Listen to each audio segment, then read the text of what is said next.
Ka Nesfas haringkat ka jinga trei lang bat ka the loka vor kala Pynlong ya ka jing pen inam ya ka rukom shet Krai ha ki rukom bapher da kinong shet bapau nam kari bat kumju nasor shilong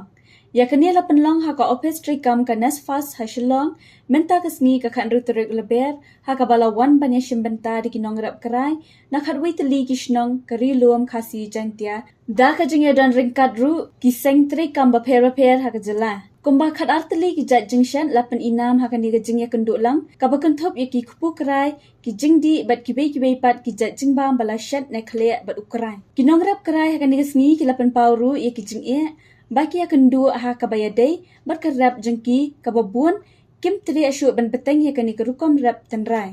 ka menteri badai pet ya ka rap karyang ka kong amperin lingdo kalau ong badai ban Kyntu ya ki beriau ban wan beteng ya kum kini ki marram bat on thaulat ru ya ki jingerap nakaliangga sarkar ban kershan ki.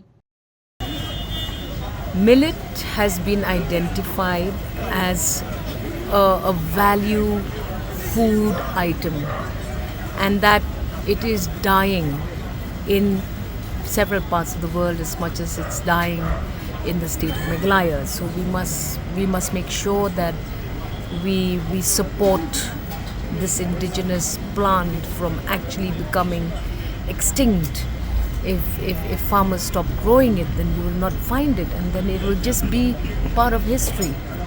Ting aday kanong rep Krai ka ba nado dang ridhi rasnem ka school ngam ko ay ban school ray hagato ka por ngalit bet sal khangi sa bet sa to sal khai ban rep ya Krai namar ngibam daw Krai bat met bat ngingim jungya te hakane ka phang ka menta hagabasa phang ka jing rep yang uleu Krai kalong sisa ka ba ngau kemen ban permena hakane ka perthai menta khamtam hagaba Krai ulong sisa bakong sam hagat tanjongi Kumshi benta ban ai mensiam iki long kemi ki barap Krai hakini ki rilum ban yai beteng ya ka jing pen mi ekini ki marap jengki ka Nesfas kala pensyong nong rem ya kan dia ka jing pen inam da ka kentien no woman no Krai